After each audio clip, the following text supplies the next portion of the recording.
The morning sun peeked through the blinds of the small apartment, casting stripes of golden light across the worn hardwood floor. Diane rubbed her eyes and reached for her phone, silencing the alarm that had barely beaten her natural wake-up time. Another day, another shift at Melody's Cafe, the popular downtown spot where she'd been serving coffee and sandwiches for the past 3 years. The tiny bathroom mirror reflected a face that looked more tired than she felt. 28 years old and still waiting tables wasn't exactly where she had imagined herself at this point in her life. But life had a way of rearranging plans, and Diane had learned to roll with the punches. "You've got this," she whispered to her reflection, a daily ritual that somehow made everything feel a little more manageable. The cafe was just a 15-minute walk from her apartment. Diane enjoyed these morning strolls, watching the city wake up around her. The familiar faces of other early risers nodded in greeting. The old man walking his spotted beagle, the newspaper vendor setting up his stand, the crossing guard already in position near the elementary school. These little connections, these threads of community, made her feel like she belonged somewhere, even if her life hadn't turned out as planned. Melody's Cafe sat on the corner of Oak and Main, its brick exterior and large windows making it stand out among the more modern buildings surrounding it. The owner, Mrs. Chen, had preserved the historical character of the place while making it cozy and inviting. The bell above the door jingled as Diane entered, the comforting smell of fresh coffee and baked goods enveloping her immediately. "Good morning," Mrs. Chen called from behind the counter, already busy preparing the day's first batch of pastries. "Sleep well?" "Like a rock," Diane replied with a smile, heading to the back room to stow her bag and don her apron. It wasn't exactly true. She'd tossed and turned thinking about bills and her dwindling savings account, but Mrs. Chen didn't need to carry her worries too. As she tied her apron strings, Diane's eyes drifted to the grand piano that occupied the far corner of the cafe. The beautiful instrument with its glossy black surface and ivory keys seemed almost out of place among the rustic tables and chairs. Mrs. Chen had explained once that her late husband had been a piano teacher, and keeping the instrument in the cafe was her way of keeping his memory alive. Most days, the piano sat silent, serving more as an elegant decoration than a musical instrument. On Friday evenings, a local pianist would come in to provide live music for the dinner crowd, but otherwise it remained untouched, save for the occasional curious child who would plink random keys before being gently guided away by their parents. Diane ran her fingers along its polished surface as she passed by to begin setting up the tables. No one at the cafe knew that she could play, really play. Music had once been the center of her world, the thing that made her feel alive in a way nothing else could. From the age of 6, piano had been her passion and her refuge. Her grandfather, a former music teacher, had noticed her fascination with his old upright piano during a family visit and had offered to teach her. What began as simple lessons evolved into a deep love affair with music. Under his patient guidance, she had progressed from simple melodies to complex pieces by Chopin, Liszt, and Debussy. Through middle school and high school, while other kids were discovering sports or social cliques, Diane found herself drawn deeper into the world of classical music. She practiced for hours each day, her fingers dancing across the keys, bringing to life the emotions and stories captured in notes written centuries ago. Her grandfather had been so proud when she was accepted to the prestigious Westridge Conservatory of Music with a partial scholarship. "You're going to make beautiful music for the world," he had told her, his eyes shining with unshed tears. But 3 months into her first semester, her grandfather had suffered a massive stroke. The medical bills had quickly piled up, depleting the family's modest savings. With her mother already working 2 jobs to keep the household afloat and her younger brother still in high school, Diane had made the heart-wrenching decision to put her education on hold. She had withdrawn from the conservatory, promising herself it would be temporary, just until things stabilized at home. That was almost 10 years ago now. Her grandfather had passed away 6 months after his stroke, despite their best efforts and financial sacrifices. By then, Diane had already found full-time work waiting tables, her dreams of returning to music school fading with each passing month as financial reality took hold. Her mother had fallen ill next, requiring care and support for several years before she too passed away. Life had kept happening, as it tends to do, and somehow temporary had stretched into permanent. The piano in her apartment, a small digital keyboard that was a poor substitute for a real instrument, often sat untouched for weeks at a time. It hurt too much to play, each note a reminder of what might have been. "Diane, could you help me with these muffins?" Mrs. Chen's voice pulled her from her reverie. "Of course," she replied, moving quickly behind the counter to assist with arranging the freshly baked goods in the display case. The morning rush began, as it always did, precisely at 7:30 a.m. The line of customers stretched to the door, office workers grabbing coffee before heading to their desks, students fueling up before classes, and the regular crowd of retirees who came for the company as much as the coffee.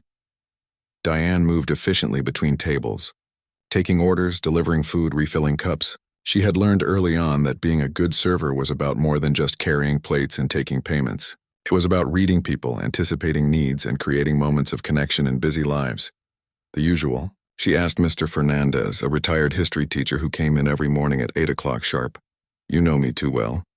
He chuckled, settling into his favorite corner table with the newspaper already in hand. For Mrs. Patel, it was always a chai latte with almond milk and a blueberry scone, served with an extra napkin because she inevitably dropped crumbs on her immaculate business suits. The young couple by the window shared a large coffee and a cinnamon roll every Tuesday and Thursday, before their university classes. The construction crew from the site down the street came in at 10 a.m. for their break, loud and jovial, leaving generous tips and tracks of dust despite their best efforts to clean their boots. Diane knew them all, their habits and preferences, their good days and bad. She stored away their stories like treasures. Mr. Fernandez's proud updates about his grandchildren, Mrs. Patel's tales of corporate drama, the young couple's excitement as they planned their wedding between bites of pastry.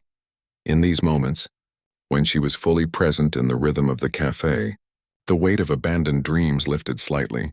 There was something real and valuable in these human connections, these small moments of care and attention. By mid-afternoon, the rush had died down. Diane wiped down tables and restocked supplies, humming quietly to herself as she worked. The tune, Debussy's Clair de Lune, had been stuck in her head all day, though she couldn't remember when she had last played it. "That's pretty," commented Lily, the other waitress on shift. "What song is that?" Diane felt her cheeks warm. "Just something I heard somewhere," she replied vaguely, not ready to open the door to that part of her life. Lily shrugged and went back to refilling salt shakers. At 19, she was working at the cafe to save money for college. Her future still spread before her like an open road. Diane felt a pang of something, not quite envy, but a wistful recognition of youth's possibilities. The bell above the door jingled, and a man entered carrying a large black case. Thomas, the Friday night pianist, had arrived for his weekly performance. He nodded politely to the staff as he made his way to the piano, his movements containing a practiced confidence that came from years of public performance. Diane watched from the corner of her eye as he set up, arranging his sheet music and adjusting the bench to his preferred height.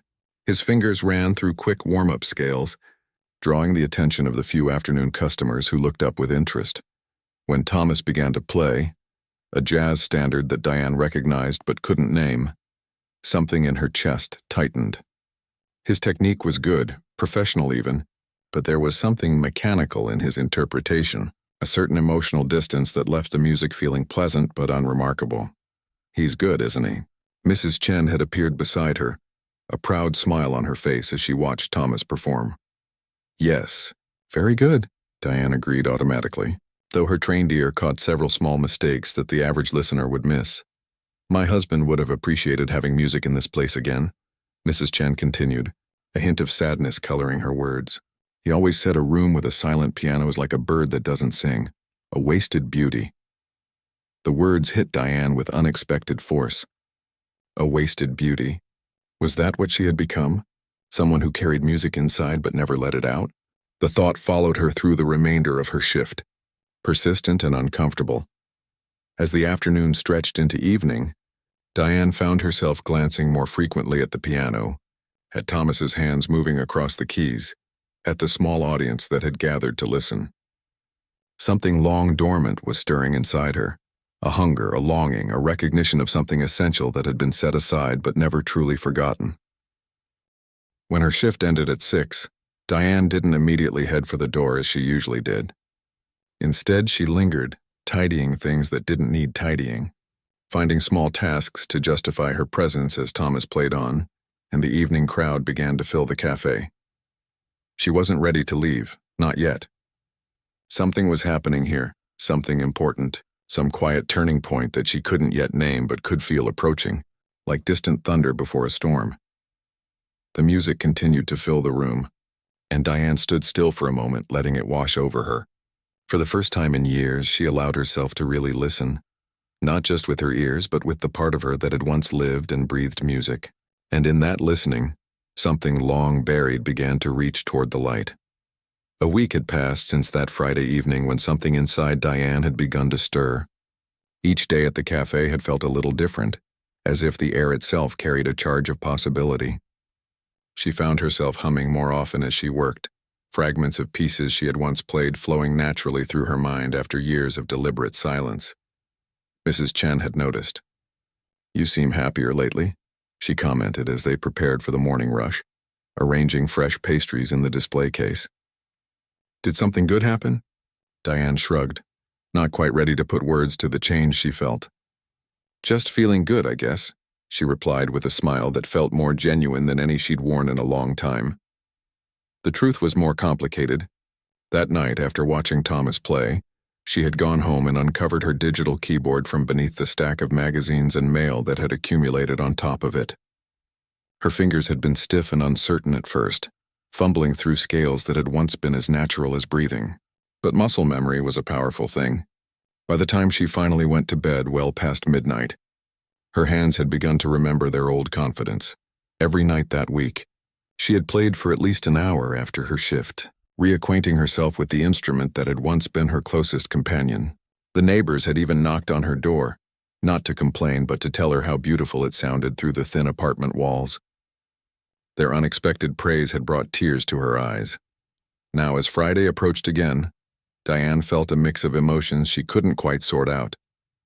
Anticipation, certainly, nostalgia for what might have been, and something else, a quiet determination that surprised her with its strength. "Diane, could you take this coffee to table 6? Lily's voice pulled her back to the present moment.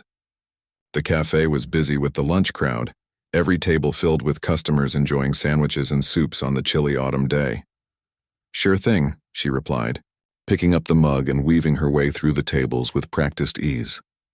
As she worked, she found herself paying extra attention to the grand piano in the corner. It looked different somehow, not physically changed but transformed by her reawakened awareness of it. No longer just an elegant piece of furniture, it had become a living presence in the room, patient and waiting. The afternoon passed in a blur of activity, orders taken, food delivered, tables cleaned, and customers served. By 5 o'clock, Diane's feet ached from standing, but her mind felt strangely alert. Friday night meant live music at Melody's, and the cafe had begun its transition from daytime eatery to evening gathering spot. The lights were dimmed slightly, candles placed on tables, and the dinner menu brought out. "Thomas called," Mrs. Chen announced, coming out of the back office with a worried expression. "He's sick, some kind of stomach bug. He won't be able to play tonight," Lily groaned. "That's the 3rd time he's canceled this year. People come specifically for the music on Fridays." Mrs. Chen nodded, glancing toward the door where customers had already begun to arrive, expecting the usual Friday night atmosphere. "I've called a few other pianists I know, but everyone is booked already." She sighed. "We'll just have to explain and offer a discount on desserts or something." Diane felt her heart begin to race, a wild idea taking shape in her mind. The voice of reason told her to stay quiet, to continue with her job, to not draw attention to herself. But another voice, one she hadn't heard in a very long time, urged her forward. "Mrs. Chen," she said, her voice coming out quieter than she intended. She cleared her throat and tried again. "Mrs. Chen, I could play tonight. If you want." Both Mrs. Chen and Lily turned to stare at her with identical expressions of surprise. "You play the piano?" Mrs. Chen asked, her eyebrows raised. "I used to," Diane replied, her cheeks growing warm under their scrutiny. "I studied at Westridge Conservatory before I had to drop out. I'm probably a bit rusty, but I think I could manage an evening's worth of music." Mrs. Chen's surprise gave way to cautious optimism. Are you sure? The Friday crowd can be demanding. Diane wasn't sure at all. The thought of playing in public after so many years made her stomach knot with anxiety. But she nodded anyway. I'd like to try if you'll let me. Well, Mrs. Chen said after a moment's consideration, we don't have many options. You can play during your break and we'll see how it goes. It wasn't exactly a vote of confidence, but it was enough. Diane felt a strange mixture of terror and excitement as she continued her shift, taking orders and serving food with mechanical efficiency, while her mind raced ahead to what she would play, what pieces she still remembered well enough to perform. The dinner rush intensified, and for a while she was too busy to worry about her impending performance. But as 8 o'clock approached, the usual time for Thomas to begin playing, her nerves returned in full force. Several regular customers had already asked about the music, and Mrs. Chen had been explaining the situation, conveniently leaving out that the replacement pianist was also their waitress. It's time, Mrs. Chen said quietly, appearing at Diane's elbow as she delivered a plate of pasta to a young couple. Are you still willing to try? Diane took a deep breath and nodded. Let me just wash my hands. In the small employee bathroom, she stared at her reflection, hardly recognizing the woman who looked back at her. Her cheeks were flushed, her eyes bright with a mix of fear and excitement. You can do this, she whispered to herself, echoing her morning ritual. It's just you and the piano, like always. When she emerged, Mrs. Chen had already announced to the cafe that a different pianist would be performing tonight. A smattering of polite applause greeted Diane as she made her way to the piano, feeling exposed without her familiar waitress apron. She could feel curious gazes following her, particularly from the regulars who were surprised to see her in this new role. The piano bench felt foreign beneath her as she sat down, adjusting its height and distance from the keys. The glossy black and white keys stretched before her like an old friend waiting for recognition. Gently, she rested her fingers on their cool surface, allowing herself a moment to feel the connection. What should she play first? Something simple to warm up, she decided. A piece that would allow her fingers to reacquaint themselves with the feel of a real piano. After years of practicing on her electronic keyboard, she began with Bach's Prelude in C major, a piece she had learned as a teenager. With its flowing arpeggios and clear logical progression, the first notes rang out tentatively, but as the familiar pattern established itself, her confidence grew. The cafe seemed to fade away around her as she surrendered to the music, letting it flow through her like water finding its natural channel. When the final notes of the Bach faded, she was surprised to hear enthusiastic applause. Looking up, she realized that conversations had stopped throughout the cafe. People were watching her, their expressions ranging from surprised to delighted. Encouraged, she moved into Debussy's Clair de Lune, the piece that had been haunting her all week. This was more technically demanding with its delicate dynamics and shifting moods, but it had always been one of her favorites. As she played, she felt something inside her breaking open, like a dam giving way to a flood of emotion long held back. Her fingers moved with increasing confidence, finding the nuances and expression that had once come so naturally to her. The music swelled and receded, telling its story of moonlight and dreams with a clarity that surprised even her. When the final, gentle chords resolved, there was a moment of complete silence in the cafe before the applause began. Stronger this time, with a few cheers mixed in. Diane looked up to see Mrs. Chen standing near the kitchen door, her hand pressed to her heart, her eyes shining with unshed tears.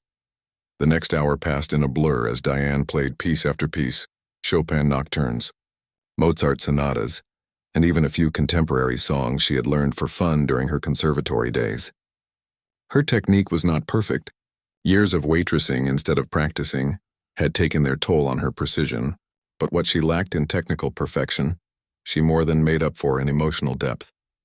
She played like someone who had lived, who had lost, who understood that music was not just about the notes but about the human experience behind them. People who had come for a casual dinner remained in their seats, ordering extra desserts and coffee to extend their stay. A few even took videos on their phones, capturing this unexpected performance by a waitress-turned-pianist. Mrs. Chen moved through the cafe like a proud parent, explaining to curious customers that yes, Diane had worked here for years and no, they hadn't known she could play like this. By the time she finished her impromptu concert with a heartfelt rendition of Beethoven's Moonlight Sonata, Diane felt simultaneously exhausted and more alive than she had in years. Her fingers were sore, unused to the resistance of real piano keys after so long, but her spirit felt strangely light, as if a weight she had carried for a decade had finally been set down. The cafe erupted in enthusiastic applause as she stood from the bench, taking an awkward bow before trying to retreat to the kitchen, but customers stopped her as she passed, offering compliments and questions. Where had she learned to play like that? Did she perform regularly somewhere else? Would she be back next Friday? That was wonderful, Mrs. Chen said when Diane finally made it back to the kitchen, her face flushed with exhilaration and embarrassment. Why didn't you tell me you could play like that? Diane shrugged, suddenly shy again. It never came up, she said simply. Mrs. Chen shook her head in disbelief. Well, it's come up now. Thomas has been unreliable lately anyway. Would you consider playing on Friday nights? I'd pay you, of course, the same as I pay him. The offer took Diane by surprise. Play regularly? Become a performer again? The idea was both thrilling and terrifying. Can I think about it? She asked. Of course, Mrs. Chen replied, though her expression made it clear she already knew what Diane's answer would be. But don't think too long. Talent like yours shouldn't be hidden away. As she changed back into her waitress apron to finish her shift, Diane felt a strange sense of possibility opening up before her. A door she had believed permanently closed now standing ajar, inviting her to step through.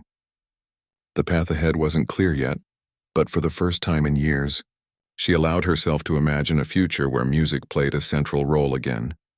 And as she moved among the tables, clearing plates and refilling coffee cups, she noticed that people were looking at her differently, not just as the efficient waitress who remembered their usual orders, but as someone with hidden depths, someone who contained multitudes. It was disconcerting but also oddly affirming, as if a more authentic version of herself had finally been recognized. The weekend passed in a blur of emotion and disbelief for Diane. She kept replaying Friday night. In her mind, the feel of the piano keys beneath her fingers, the unexpected applause, the expressions on people's faces as they realized their waitress was something more than they had assumed. It felt like a dream. Yet the soreness in her fingers and the flood of messages on her rarely used social media accounts confirmed that it had really happened. Several customers had recorded her performance on their phones. Without asking her permission, which might have made her refuse out of shyness, they had posted the videos online. By Saturday afternoon, one clip had been shared hundreds of times in their local community groups. Hidden talent. Waitress stuns cafe crowd with classical piano performance, read one headline on a local news site that someone had tagged her in.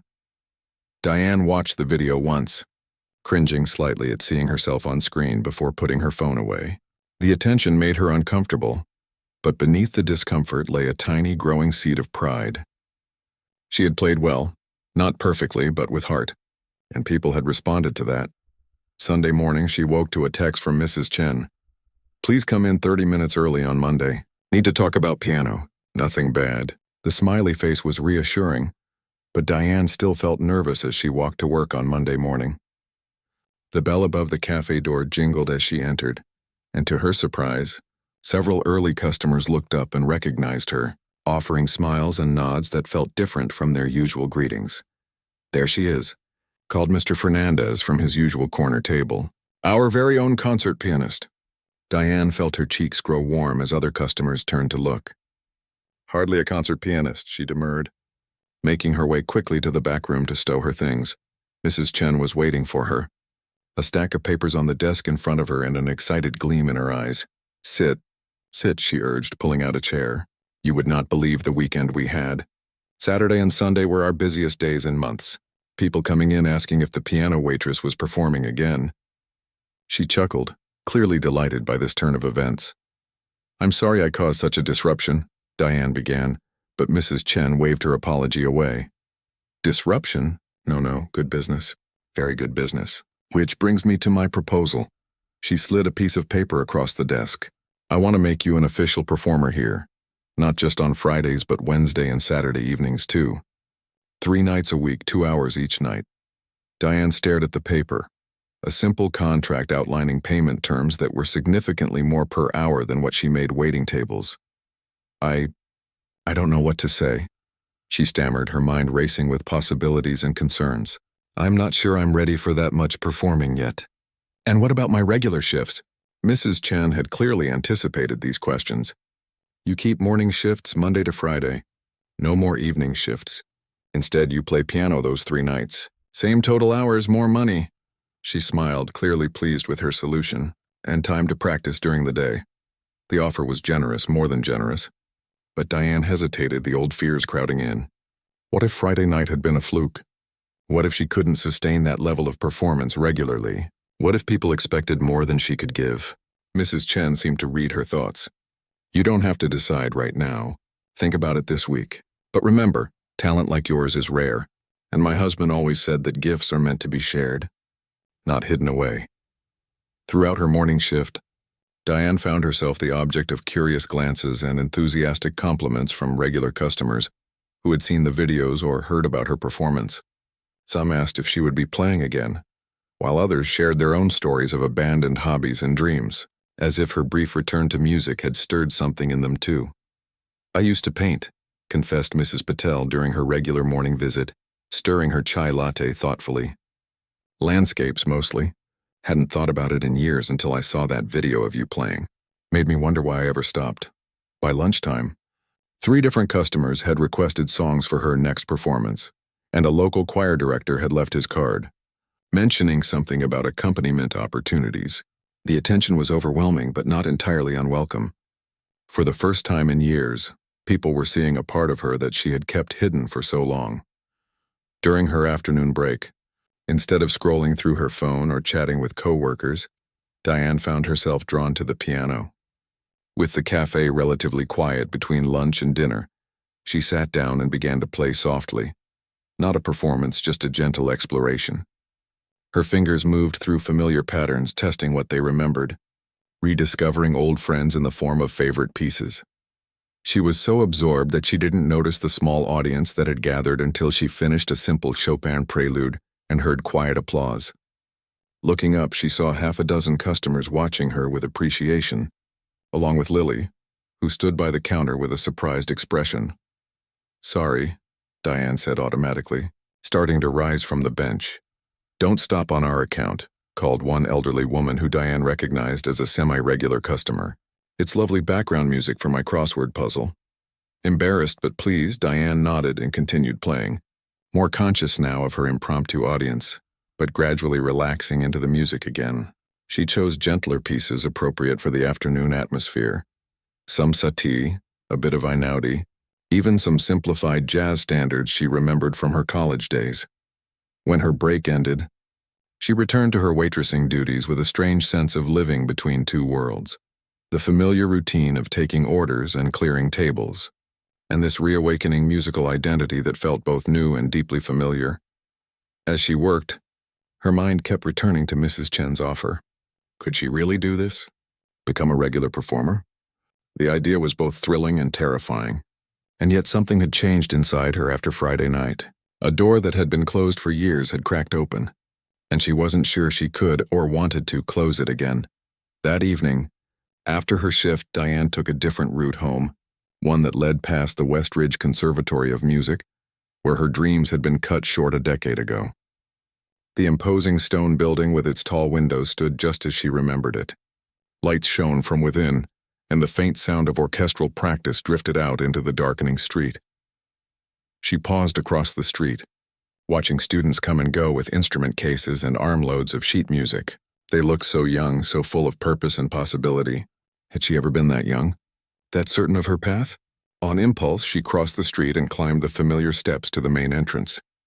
The lobby was just as she remembered. Polished marble floors, tasteful artwork on the walls, display cases highlighting famous alumni and upcoming performances. A bulletin board near the entrance was covered with flyers for student recitals, master classes, and community events. One flyer in particular caught her eye. Community Showcase Alumni and Friends Concert. All proceeds benefit the Westridge Scholarship Fund. Diane read the details with growing interest. The event was scheduled for 3 weeks away, and invited former students and community members to perform in a benefit concert. At the bottom was contact information for anyone interested in participating. Without giving herself time to reconsider, she took a photo of the flyer with her phone. She wasn't ready to reach out yet, but maybe soon. For now, just knowing the opportunity existed was enough to set her mind racing with possibilities. As she continued home, her steps lighter than they had been in years. Her phone buzzed with a text from an unfamiliar number. "Hi, Diane. This is Robert Lynn from Channel 7 News. We'd love to do a feature story on you for our Hidden Talents segment. Your piano performance video has gone viral locally, and we think our viewers would be inspired by your story. Please call me if you're interested." Diane stopped walking, staring at the message in disbelief. The local news wanted to interview her. About playing the piano? The very idea seemed absurd, and yet it was happening. Everything was happening so fast, like a boulder rolling downhill, gathering speed and momentum. Part of her wanted to ignore the message, to retreat to the safety of her quiet, predictable life. But another part, the part that had been reawakened at the piano, wondered where this unexpected path might lead. By the time she reached her apartment building, she had received 2 more messages. One from a piano bar across town inquiring about her availability for gigs, and another from Mrs. Chen reminding her to think about the offer. Inside her apartment, Diane went straight to her keyboard, which now sat uncovered in a place of honor rather than hidden beneath piles of mail. She played for hours, losing herself in the music, remembering pieces she thought she had forgotten, and exploring new ones she had always wanted to learn. When she finally went to bed, her mind was still spinning with the day's events and the choices that now lay before her. For so long she had lived as if certain doors had closed permanently. Now suddenly, doors were opening everywhere she looked, and she wasn't sure which one to walk through first, or if she had the courage to walk through any of them at all. Morning came too quickly. As she prepared for work, Diane made a decision. She would accept Mrs. Chen's offer, at least to play on Friday nights. 1 night a week felt manageable. A toe dipped cautiously into these new waters rather than a headlong dive. But as she walked to the cafe, another decision formed in her mind. She would also respond to the flyer at Westridge. The alumni concert was a perfect opportunity to reconnect with the music, community she had left behind, to test herself in a more formal setting, and to contribute to a scholarship fund that might help another student avoid the financial hardships that had derailed her own education. The thought brought both anxiety and a kind of exhilaration. After years of standing still, she was finally moving forward again, uncertain of the destination but increasingly sure that the journey itself mattered. As she pushed open the cafe door, the familiar jingling bell seemed to signal not just her arrival for another workday, but the beginning of something new, something that felt, despite all her fears and doubts, surprisingly like coming home. The next 2 weeks passed in a whirlwind for Diane. She had accepted Mrs. Chen's offer to play on Friday nights, with the possibility of adding more evenings if things went well. Her first official performance had drawn an even larger crowd than her impromptu debut. Word had spread, and people came specifically to hear the Waitress pianist, as some local social media posts had dubbed her. After years of standing still, life suddenly seemed to be moving at dizzying speed. The local news segment had aired, a 3-minute feature that captured Diane playing at the cafe, interspersed with an interview where she haltingly told the story of her interrupted music education and unexpected return to performing. The reporter had framed it as an inspirational piece about rediscovered passion and second chances, complete with customer testimonials about her talent. "I never expected any of this attention," she had told the reporter honestly. "I was just filling in because the regular pianist was sick. But playing again, it felt like finding a piece of myself I thought was gone forever." The day after the segment aired, customers had lined up outside Melody's cafe before it even opened, hoping to meet her or hear her play. Mrs. Chen had been beside herself with delight at the business boom, though she'd had to explain repeatedly that Diane only performed in the evenings, not during the morning rush.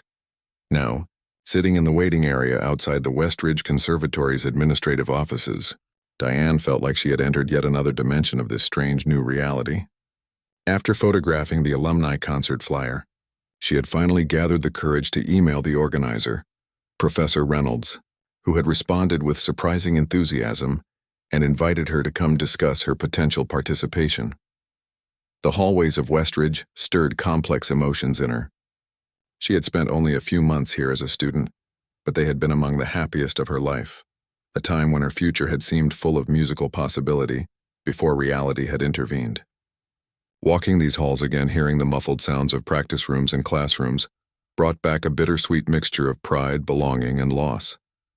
"Diane, Professor Reynolds will see you now." She looked up to see a student assistant holding open the office door. With a deep breath, she rose and stepped inside. Professor Reynolds was older than she remembered, his hair now completely white, his face more lined, but he still had the same keen eyes and thoughtful expression that had intimidated and inspired students for decades. "Diane Wilson," he said warmly, rising from behind his desk to shake her hand.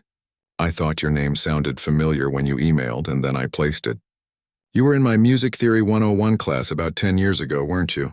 Diane was stunned that he remembered her at all. "Yes, sir. Just for one semester, though. You left quite suddenly, as I recall. Financial difficulties, I believe." She nodded, uncomfortable discussing the painful decision that had altered her life's trajectory. But Professor Reynolds didn't press further. "Well, I'm delighted you reached out about the alumni concert. I've seen the video of you playing at that cafe. Quite impressive for someone who hasn't been performing regularly." It took a moment for his words to register. "You've seen the video?" He chuckled. "My granddaughter showed it to me. Look at this waitress who can really play," she said. I told her, "That's not just a waitress. That's a pianist who happens to be waiting tables. There's a difference. You know." His words warmed something inside her, the recognition of her musical identity as something fundamental rather than incidental. "The alumni concert is in 10 days, he continued. "Not much time to prepare, I'm afraid. What were you thinking of playing?" They spent the next half hour discussing repertoire options. Diane was surprised by how much technical musical language came back to her, how easily she fell into conversation about tempos and dynamics and interpretive choices. This was a world she had once inhabited naturally, and returning to it felt like slipping into a familiar, well-worn coat that still fit perfectly. She left the meeting with a confirmed slot in the concert program, a 5-minute performance of Chopin's Nocturne in E-flat major, a piece she had played since her teens and could perform from memory even after all these years away from serious practice. As she walked back through the campus, her mind buzzed with plans. She would need to practice intensively to be ready. Her old electronic keyboard wouldn't suffice for proper preparation.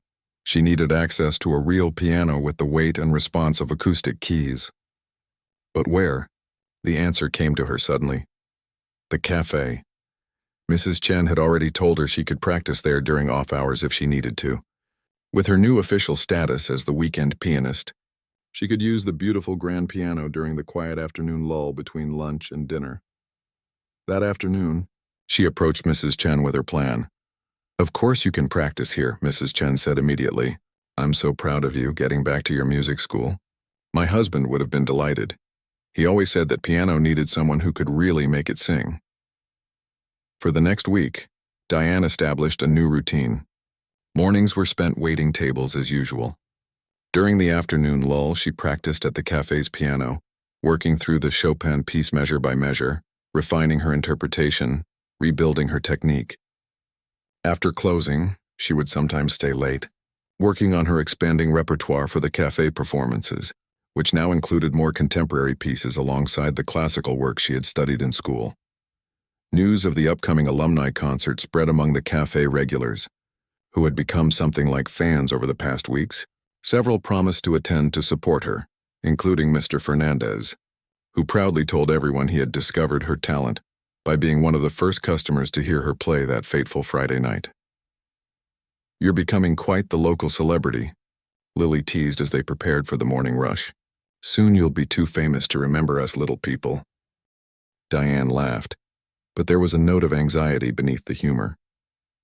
The attention still felt foreign and uncomfortable. She had never sought the spotlight. She had just wanted to play again, to reconnect with the music that had once been her greatest joy.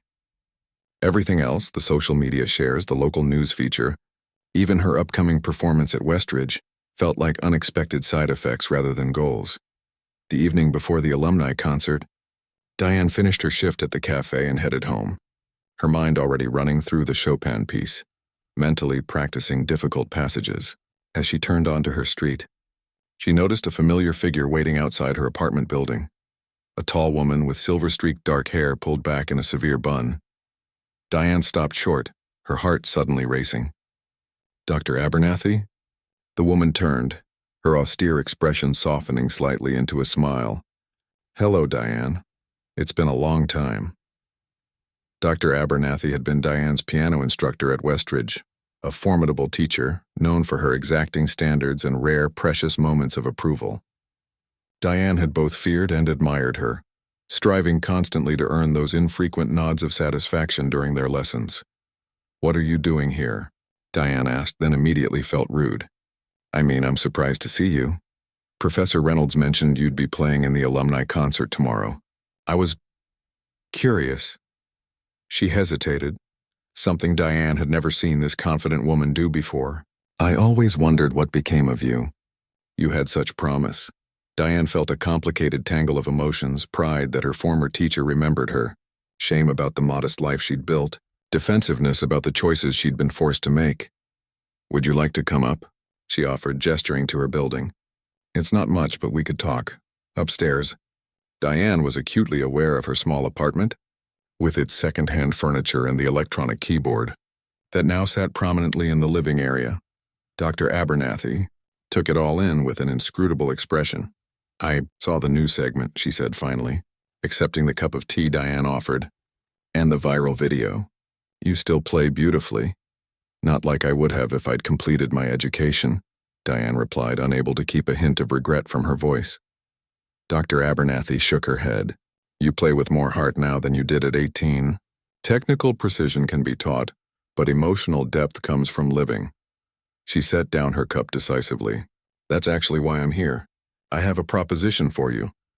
Diane listened with growing astonishment as her former teacher explained.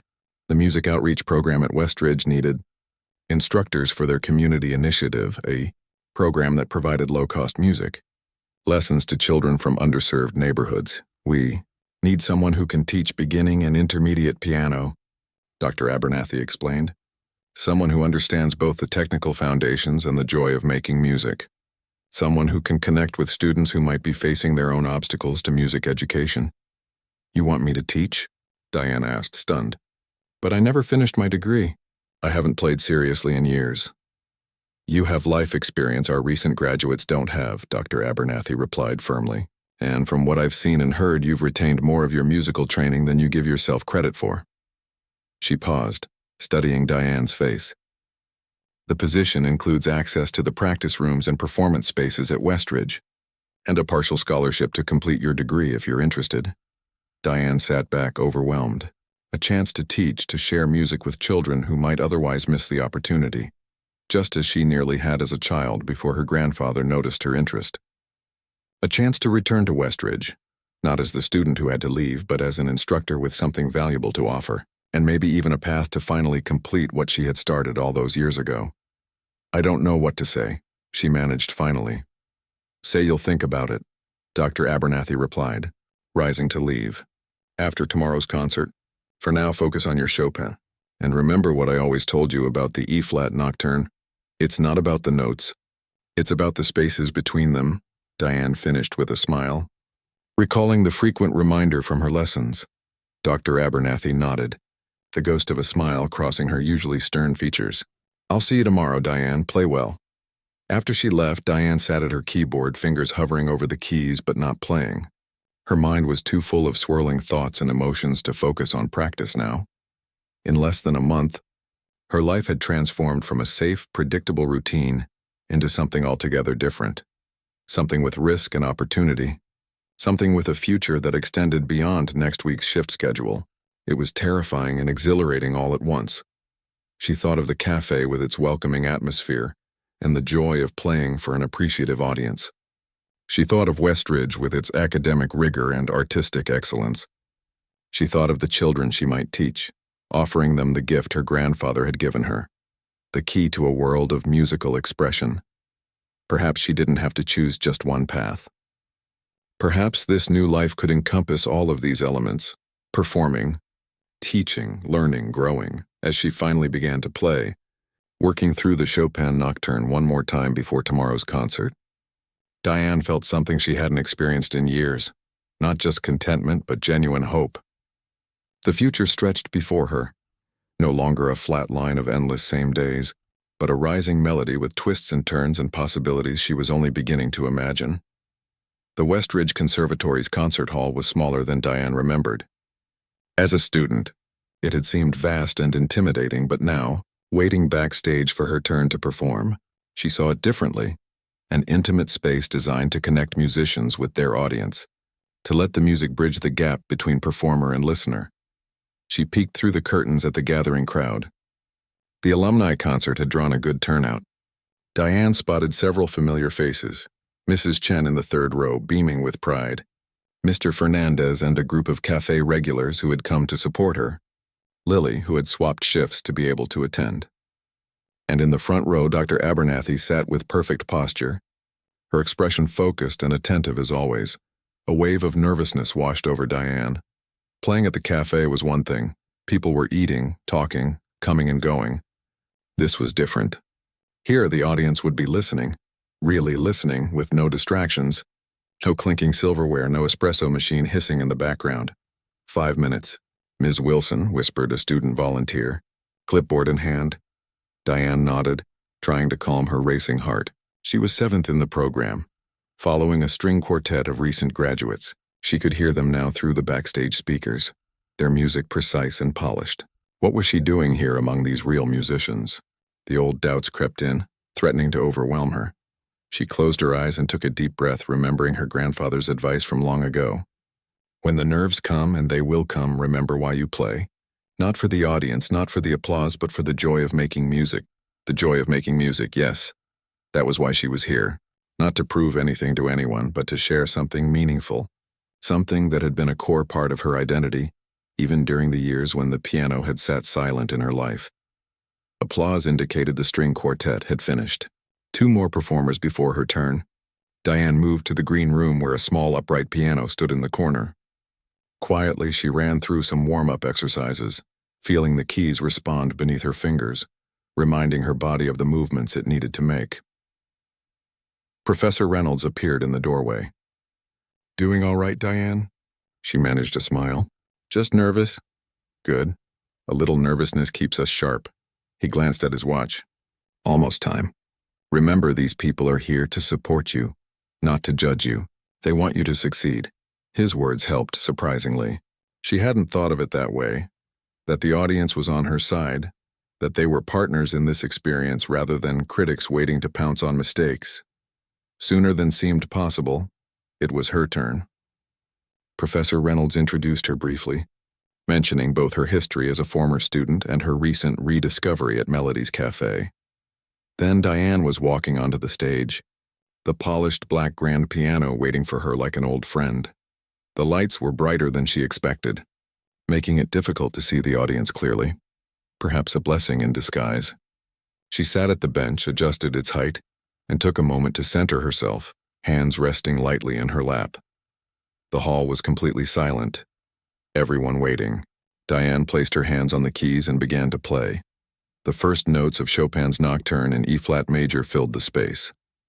She had chosen this piece carefully, not only because she knew it intimately, but because it spoke of both melancholy and hope, of darkness and light intertwined. It felt right for this moment, this return to a world she had lost and found again. As she played, the nervousness faded, replaced by a deep concentration that was almost like meditation. Her fingers found the keys without conscious thought, muscle memory and emotional intuition guiding them through the familiar patterns. The piano responded beautifully, its rich tone carrying the music to every corner of the hall. Diane lost herself in the piece, no longer aware of the audience or even of herself as separate from the music. There was only the flow of notes, the rise and fall of phrases, the gentle current of harmony and melody carrying her forward. When the final notes faded into silence, she remained still for a moment, reluctant to break the spell. Then the applause began, warm, enthusiastic, genuine. Diane stood and bowed, blinking in the bright lights, overwhelmed by the response.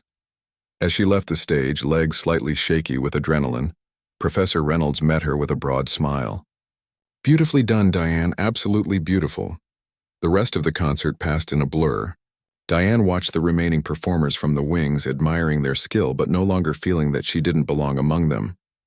Different journeys, different paths, but a shared love of music united them all.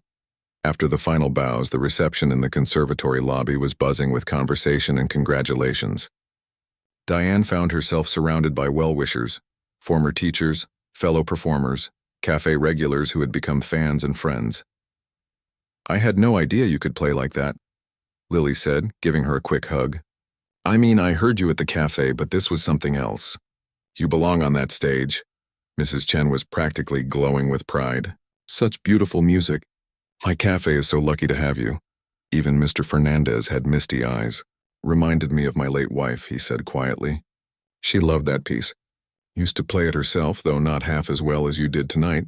Dr. Abernathy approached last, her expression thoughtful. "Well, Diane, have you considered my offer?" In the 24 hours since her former teacher's surprise visit, Diane had thought of little else. The opportunity to teach in the outreach program, to potentially complete her degree, it was more than she had ever expected to be possible again. "I have," she replied. "And I'd like to accept with one condition." Dr. Abernathy raised an eyebrow, waiting.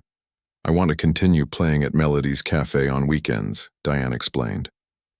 "It's important to me, not just for the income, but because that's where I found my way back to music. I don't want to lose that connection." The hint of a smile crossed Dr. Abernathy's face. "I think we can work with that. The outreach program needs instructors mainly for weekday afternoons and some mornings. Your classes at the conservatory would be arranged around your teaching schedule." She extended her hand. "Welcome back to Westridge, Diane." As they shook hands, Diane felt a circle completing, not returning to where she had started, but arriving somewhere new that nevertheless honored her past. The next few months brought changes both expected and surprising. Diane began teaching piano to children in the outreach program, 8 students ranging from 7 to 14 years old, each with their own relationship to music, their own challenges and triumphs. She discovered a patience and creativity in herself that she hadn't known existed, finding ways to connect with even the most reluctant learners. Her own studies resumed as well. The partial scholarship Dr. Abernathy had arranged covered most of her tuition, and her performances at the cafe helped with the rest. She wasn't the typical student, a decade older than most of her classmates with life experiences they couldn't relate to, but she found unexpected advantages in her maturity. She approached her coursework with a focus and appreciation that her younger self had lacked. Melody's Cafe had become a regular weekend destination for music lovers in the city. Diane now performed Friday and Saturday evenings to consistently full houses. Mrs. Chen had expanded the menu to include dinner options and had even hired an assistant manager to help handle the increased business.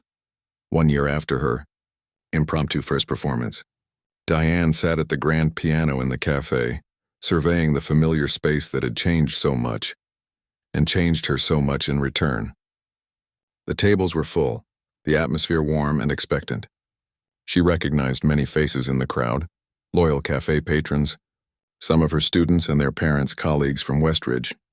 In the front row, a special table had been reserved for her guests of honor, Mrs. Chen, who had given her the opportunity to play again, Dr. Abernathy, who had helped her find her way back to the conservatory, Lily, who had covered countless shifts so Diane could practice or teach or study, and Mr. Fernandez, who claimed with increasing embellishment each time he told the story, to have discovered her talent. The birthday cake in the kitchen, a surprise Mrs. Chen had planned to celebrate. The 1-year anniversary of Diane's first performance would come later. For now, there was music to be made. As Diane began to play, her fingers strong and sure on the keys, she reflected on the unexpected journey of the past year. From waitress to pianist to teacher to student again, she had become all of these things without leaving any of them behind. Each role enriched the others, creating a life more varied and fulfilling than she had imagined possible. The piece she had chosen to open with tonight was Debussy's Claire de Lune, the same music she had hummed to herself during those quiet moments, before everything changed, when the piano in the cafe was just an object of wistful memory rather than a vehicle for new dreams. As the familiar notes filled the room, Diane felt a profound sense of gratitude. Gratitude for second chances and unexpected opportunities, for the courage to step out of comfortable routines into frightening new possibilities, for the people who had supported and believed in her, sometimes before she believed in herself, most of all. She felt grateful for the music itself, the language that had always been inside her, waiting patiently to be spoken again when the time was right. The cafe was silent except for the flowing notes of the piano, every person present sharing in the magic of the moment. Diane's eyes met Mrs. Chen's briefly, and the older woman nodded in understanding and approval. This was what her husband had meant about a silent piano being a wasted beauty. This was what music was meant to do: connect people, express the inexpressible, transform ordinary moments into something transcendent. As she moved into the heart of the piece, Diane knew that whatever the future held, whether concert halls or classrooms or this beloved cafe, the music would remain at the center of her life. Not just as something she did, but as an essential part of who she was. The waitress who played piano had become the pianist who sometimes waited tables. And both were equally authentically Diane, a woman who had found her way back to herself one note at a time.